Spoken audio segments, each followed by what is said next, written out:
مولاي صل وسلم دائما أبدا على حبيبك خير الخلق كلهم مولاي صل وسلم دائما أبدا على حبيبك. Assalamualaikum warahmatullahi wabarakatuh.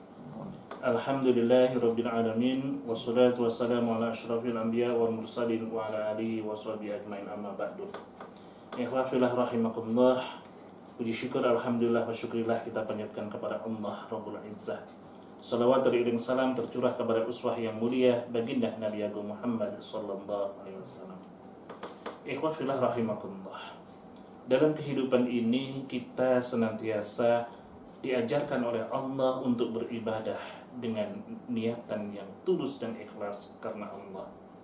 Karena itu pada kesempatan ini saya ingin mencoba mengupas tentang hakikat orang-orang yang mukhlisin. Allah berfirman dalam surat Al-Bayyinah ayat 5. A'udzu billahi minasyaitonir rajim. Bismillahirrahmanirrahim. Wa ma umiru illa liya'budullaha mukhlishina lahud-din hunafa. Al-ayah.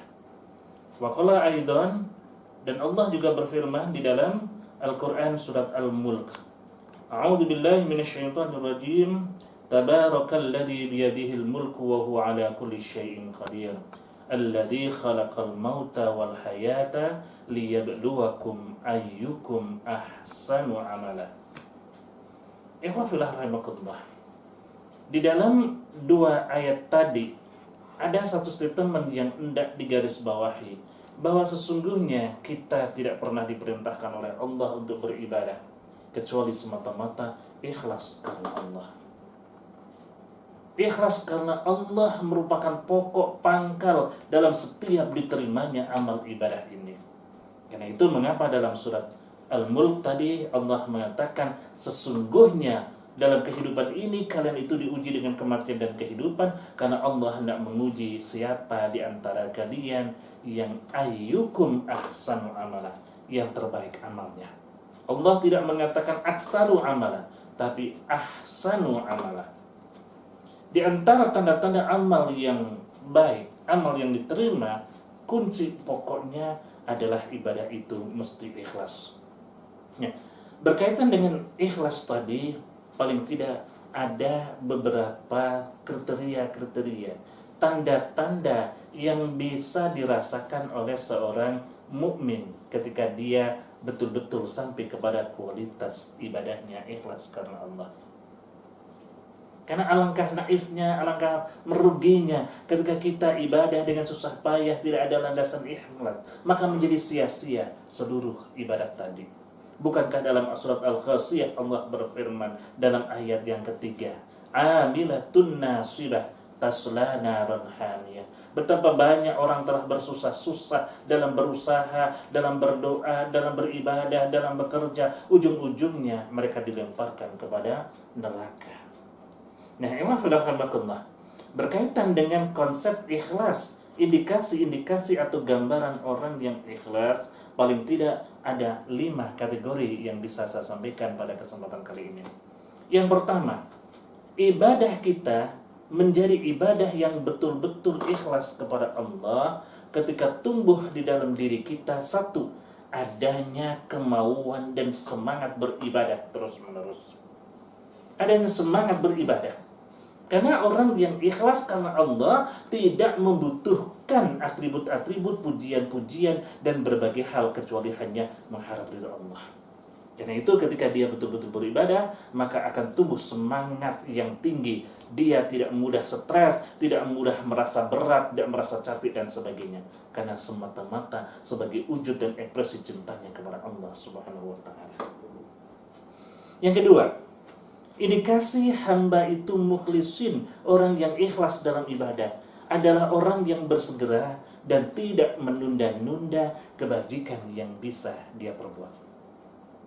Ini indikasi yang kedua. Orang itu kalau jiwanya mukhlisin, maka ketika Allah ilhamkan kepadanya kesempatan untuk ibadah, Tidak perlu lagi menunggu hari esok, tidak perlu menunggu bulan Ramadan dan sebagainya. Begitu datang potensi, kesempatan dan kemauan yang Allah ilhamkan untuk ibadah, untuk berbuat baik, segera dia tanamkan, segera dia laksanakan.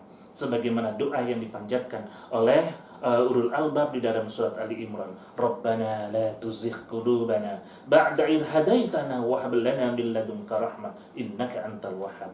Ya Rabb kami, jangan engkau usik kami, jangan engkau palingkan kami ba'da idh hadaitana, sesudah engkau beri hidayah kepada kami, hidayah untuk berbuat baik. Wa hab lana min ladunka rahmah, dan anugerahkan kepada kami dari sisi engkau rahmah, innaka antal wahhab. Ini indikasi yang kedua. Orang mukhlisin adalah orang yang tidak pernah mau menunda-nunda kebajikan, karena dia sadar betul ketika hari ini tidak bisa berbuat baik, maka tidak ada hari yang sama untuk dia berbuat baik. Kalau hari ini gagal dia berbuat baik, lepaslah pahala yang Allah berikan kepadanya. Yang ketiga, indikasi gambaran orang yang mukhlisin, orang yang ikhlas, adalah orang yang sabar dan tidak mengeluh dalam ibadah. Demikian juga dalam menghadapi musibah.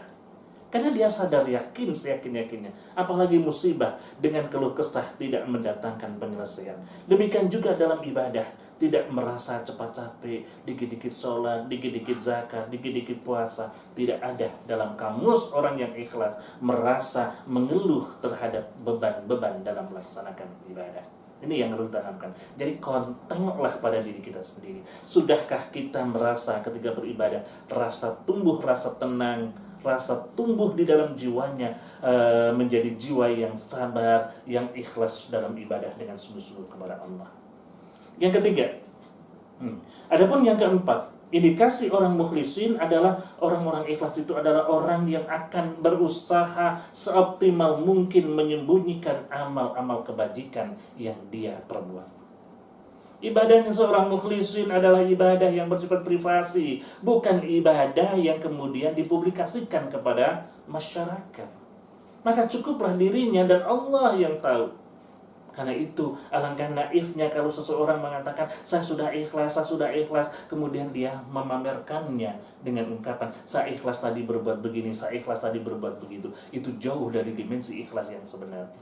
Adapun orang-orang yang mukhlisin adalah orang yang ketika dia berbuat baik, dia akan berusaha sebisa mungkin, dia akan sembunyikan amal ibadah yang ia lakukan, karena dia khawatir ibadahnya menjadi rusak karena riya, karena pujian, dan karena hal lain sebagainya.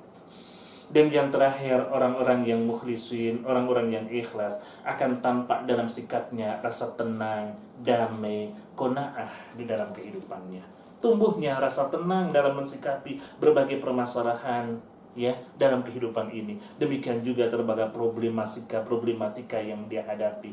Bahkan di dalam mewabahnya virus corona saat ini, dia pun akan tetap tenang dalam kehidupan ini. Karena sesungguhnya tidak terjadi satu apapun illa biiznillah kitaban muajjala.